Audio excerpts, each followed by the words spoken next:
Akhristu, Dziko latiphunzitsa. Dziko latiphunzitsa Nkhanza. Chaulere cha Ambuye athu Yesu Khristu, chifundo cha Mulungu Atate, komanso mphatso za Mulungu Mzimu Woyera zikhale nanu nonse abale. Word made flesh, pamene takumana tsiku la lero kuti tigawane mawu a Mulungu, tisinkhesinkhe za moyo wathu. Cholinga chathu ndi chomwe chijacho nakuti anthufe tisataye tchanelo chimene Mulungu anatipasa, koma pakukhala chimene ife tili tithe kunsatira Ambuye Yesu ndi mtima wathu wonse. Mawu athu alero tiatenga kuchokera mu uthenga wa Mateyo chapter cha 9 ndime ya 9 mpaka ndime ya 13. Pa nthawi yomweyo Yesu atachoka pamenepo adaona munthu wina dzina lake Mateyo ali pa ntchito m'nyumba ya msonkho. Adamuwuza kuti, iwe undisate. Iye adanyamuka nkumamusatadi. Tsono pamene Yesu ankadya m'nyumba kunabwera anthu ambiri okhometsa msonkho ndi anthu ochimwa kuzadya nawo ndi Yesuyo ndi ophunzira ake. Pamene Afarisi adaona zimenezi adafunsa ophunzira a Yesu kuti, bwanji aphunzitsi anu akudya pamodzi ndi okhometsa msonkho ndiponso ndi anthu ochimwa? Yesu atamva zimenezo adawayankha kuti, anthu amene ali bwino sasowa sing'anga ayi, koma amene akudwala. Kamveseseni tanthauzo la mawu a Mulungu aja akuti, ndimafuna chifundo osati nsembe ayi. Inetu sindinabwere kudzayitana anthu olungama koma anthu ochimwa. Mthenga wa Ambuye. Ulemu kwa inu Ambuye Yesu Khristu. Tikuti Akhristu, dziko latiphunzitsa, ndipo dziko latiphunzitsa Nkhanza. Lucius Banda adayimba nyimbo ndipo amanena kuti nthawi yandiphunzitsa zinthu. Abwenzi ndikoza kuwaloza munthawi yochepa ndaziona. Inu mutha kumawuza ena kuti munthu uyu ndamphunzira. Mukanena kuti ndamphunzira mufuna kunena kuti zimene mmaganiza za iye si zimene mwaona mmoyo wake, si zimene wakuonesani. Mwachitika alidere nkulinga utayenda naye. Amanena kuti kuphunzira sikutha, ndipo ifenso tikuphunzira siku ndi siku. Inunso mukuyenera kumaphunzira siku ndi siku. Munthu amene sangaphunzire siku ndi siku amazapezeka kuti moyo wamuthawa ndipo ndi wosalira. Chinthu chimodzi chimene chikutipangisa ife ngati mtundu wa Malawi kukhala anthu osalira ndi kulephera kuphunzira siku ndi siku. Zimene moyo ukutiuza tikulephera kuzimvesa ndi kuzigwiritsa ntchito siku ndi siku. Funso la lero ndi lakuti, kodi kuphunzira munthu umaphunzira kuchokera kwa ndani? Ndi bwino ndithu kumadziwa mphunzitsi wako, kumadziwa kuti kodi ichi anandiphunzitsa ndi ndani, kodi kuyimbaku anandiphunzitsa ndi ndani, kodi mowawu anandiphunzitsa ndi ndani, kodi misecheyi anandiphunzitsa ndani, kodi ulesiwu mphunzitsi wanga anali ndani? Paulotu amadziwa aphunzitsi ake Gamalieli. Ndiponso kumene kudachokera khalidwe la Timoteyo amadziwako, akuti udatengera agogo wako Aloisi. Aloisi ndiye anaphunzitsa Timoteyo chikhulupiriro chachewo. Timaphunzira kuchokera kwa aphunzitsi, timaphunzira kuchokera kwa anzathu, timaphunzira kuchokera kwa makolo. Koma lero ndati inu ndine tivomerezanenso pano kuti timaphunzira kuchokera ku dziko ndi kuchokera kuzochitika m'dziko lino. Timaphunzira kuchokera ku moyo mmene moyo ulili. Dziko limatiphunzitsa ndipo nthawi ikamadusa timatolamo maphunziro. Chimene munthu waphunzira umayenera kuti uchigwiritse ntchito. Zimene munthu waphunzira ndi zimene zimakuchosa ku chimene unali ndi kukupasa uine watsopano, kukakufikisa ku chimeneno iweyo uli pano. Zophunzirazi zimakhuza maganizidwe ako ndipo posachedwa umatenga machitidwe ndi maganizidwe a aphunzitsi ako aja. Ndiye lero ndikuti Akhristu, Dziko latiphunzitsa. Dziko latiphunzitsa. Latiphunzitsa chani? Latiphunzitsa nkhanza. Latiphunzitsa nkhanza. Mawu amene tawerenga aja Ambuye komanso Afarisi akukamba za munthu wotchedwa Mateyo. Munthu ameneyi chimodzi chimene akugwirizana Afarisi komanso Yesu Khristu ndi chakuti munthuyi ndi munthu wochimwa, okhometsa msonkho, amene amatengedwa kuti ndi akuba, opanda chilungamo. Nkhani yonseyi ikuzungulira pa munthu ameneyi amene ali munthu wochimwa, Mateyo. Kwa inu ndine amene tikungomvetsera nkhaniyi, muzitenge ngati kuti mulipo pamene Ambuye Yesu ndi Afarisi akukambirana. Kwa inu ndine amene tangokhala kumamvetsera nkhaniyi, kwa inu ndine amene tikungoonerera, tikuona awiriwa Yesu ndi Afarisi akukambirana, tikukhala ngati anthu amene tili pakati pa aphunzitsi awiri amene akunena za uchimwa. Koma awiriwa, Yesu ndi Afarisi, akumuona uchimwayi mosiyana. Afarisi akudabwa kuti kodi uchimwayi bwanji akupasidwa mpata wokumana ndi Ambuye, uchimwayi bwanji akupezeka malo oyera ngati amenewa. Sizinayenere kutero ayi. Wochimwa akuyenera asidwe kutali ndi Mulungu, chifukwa tchimo lake lokhalo limamuyika lokha kutali ndi Mulungu. Iniyo mukumbukire nkhani ya Mfarisi ndi okhometsa msonkho aja anapita ku tempelo kukapemphera, Luka 18 ndi 9 mpaka 14.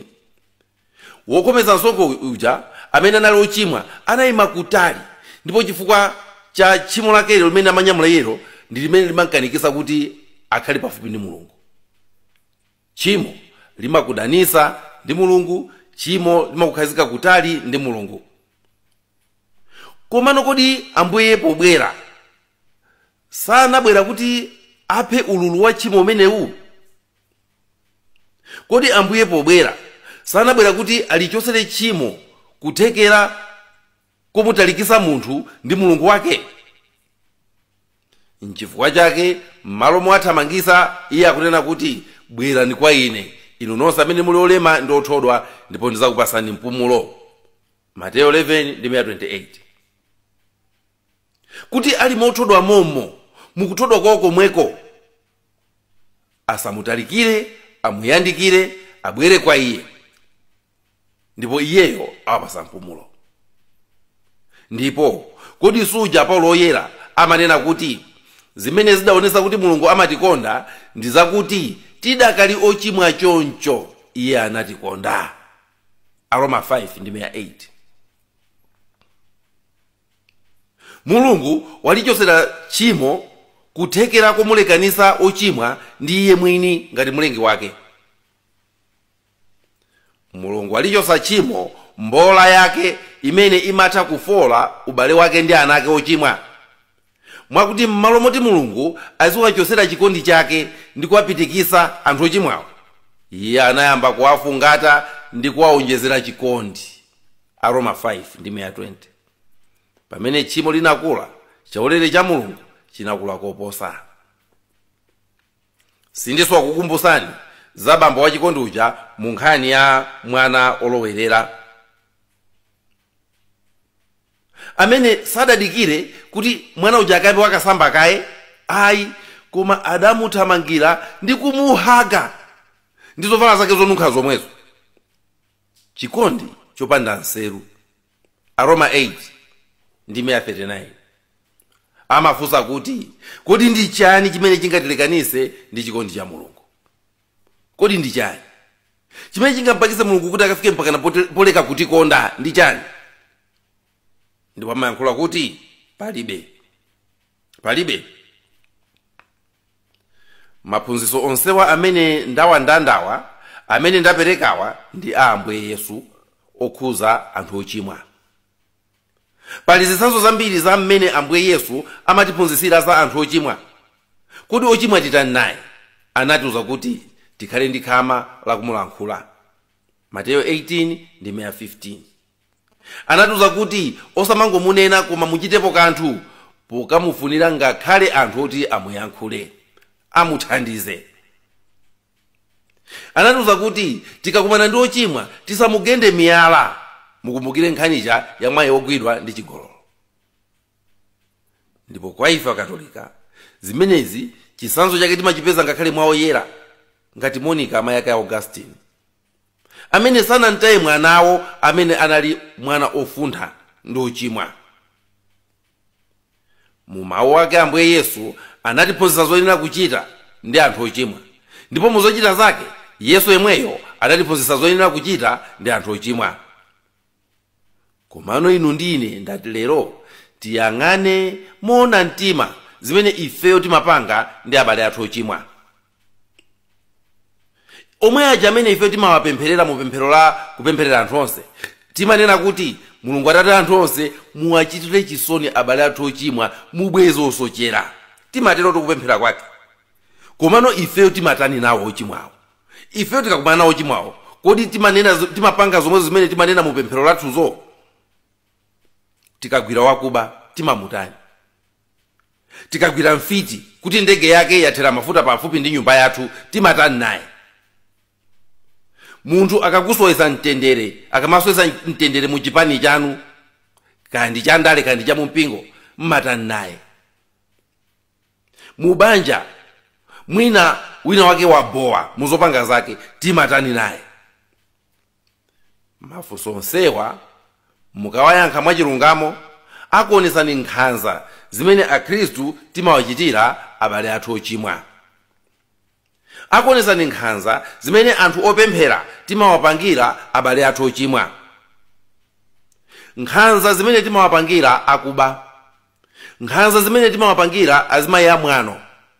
Nkhanza zimene timawapangira azibambo osakhulupirika okonda zibwenzi. Nkhanza zimene timawapangira anthu ogwidwa ndi chigololo. Nkhanza zimene timawapangira ansembe opalamula. Nkhanza zimene timawapangira a brother kapena asisteri opalamula. Nkhanza zimene timawapangira anthu okupha anzawo. Ndikuziwa kuti amene mudayamba mwaberedwapo mundiuza kuti koma inu simukuziwa bambo, simukuziwa mmene zimapwetekera anthu amene akabwera pa khomo pako, anthu opanda chisoni.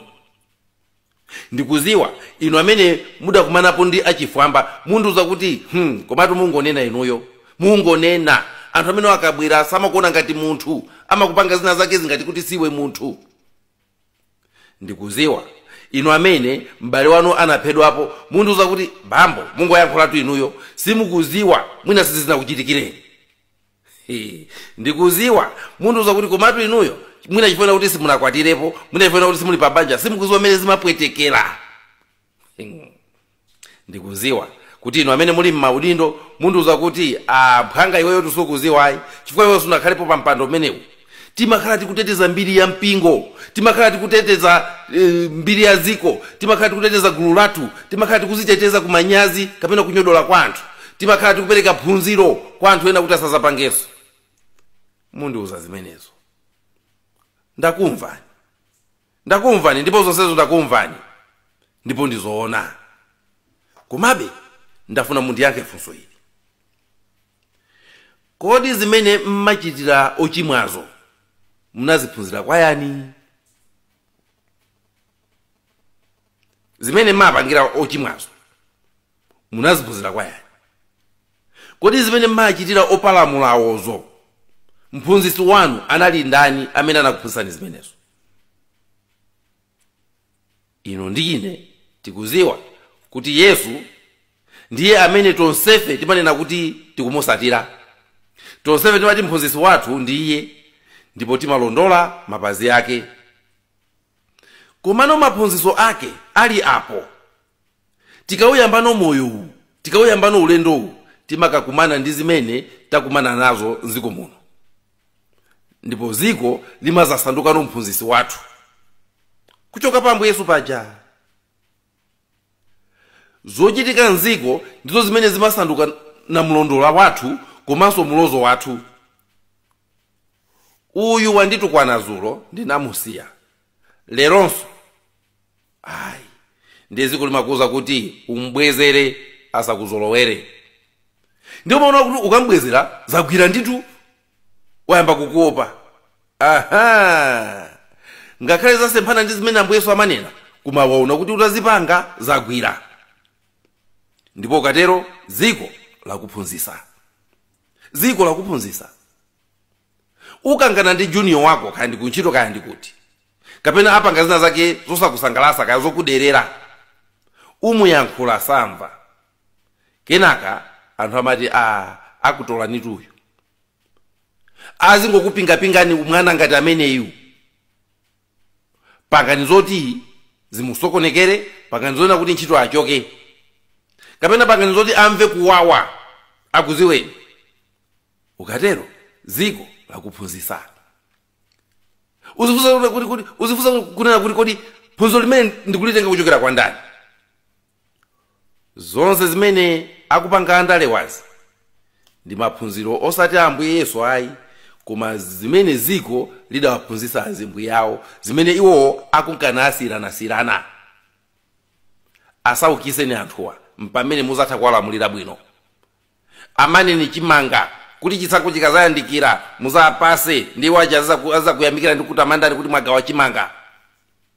Apase ni umphawi kuti akhale anthu otha kulamulirika mosavuta. Afinyeni kuti azikuopani, akhapeni kuti azikuopani. Zonsezi ndi maphunziro amene aphunzira kuchokera ku dziko. Mwina mabuku achali nawo. Akhristu m'malo mokhala kuwala kowalira dziko lapansi, lero takhala ana asukulu ku mapazi a dziko lapansi. Ndipo dziko likutiphunzitsa, dziko ndimene lili mphunzitsi wathu. Mwakuti ifeyo tikuphunzira osati kuchokera kwa Yesu Khristu, koma tikuphunzira kuchokera ku dziko. M'malo motenga chiphunzitso cha Ambuye Yesu kuti chikometse moyo wathu, lero kwabwera mabungwe osiyanasiyana amene akungomwaza zilango zochitira anthu ochimwa, kungozimwaza basi zaka 20, zaka 30, zaka 40. Ati kuchosa na nsongole. Zoti Ambuye Yesu anakamba za fanizo la nsongole ndi tirigu. Ayi. Akhristu dziko latiphunzitsa kuchita nkhanza, kuchitira anthu ochimwa. Dziko latiphunzitsa nkhanza zochitira anthu ochimwa. Maphunzitso a Yesu pa anthu ochimwa alibe mphamvu pakati pa ifeyo.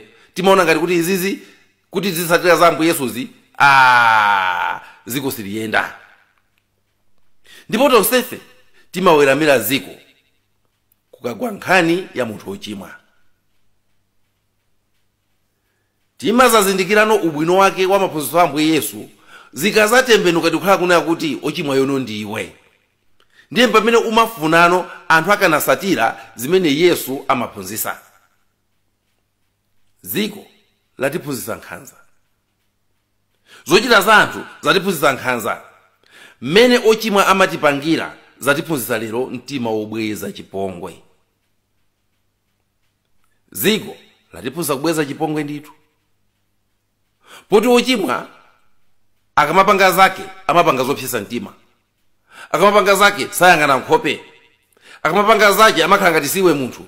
Ndipo nafenso pofuna kuti tithane naye timangobweza kumbwezera zomwezo. Mphunzitsi wathu ndani kodi? Ndi Ambuye Yesu? Ayi. Taleka kusatira Ambuye Yesu, lero mphunzitsi wathu ndi dziko. Dziko lasanduka mphunzitsi wathu. Funso nkumati, kodi ndiye tizingozisekerera zinthuzi? Kodi tizingozilekerera? Kodi Ambuye Yesu amangosekerera? Kodi Ambuye Yesu amangozilekerera?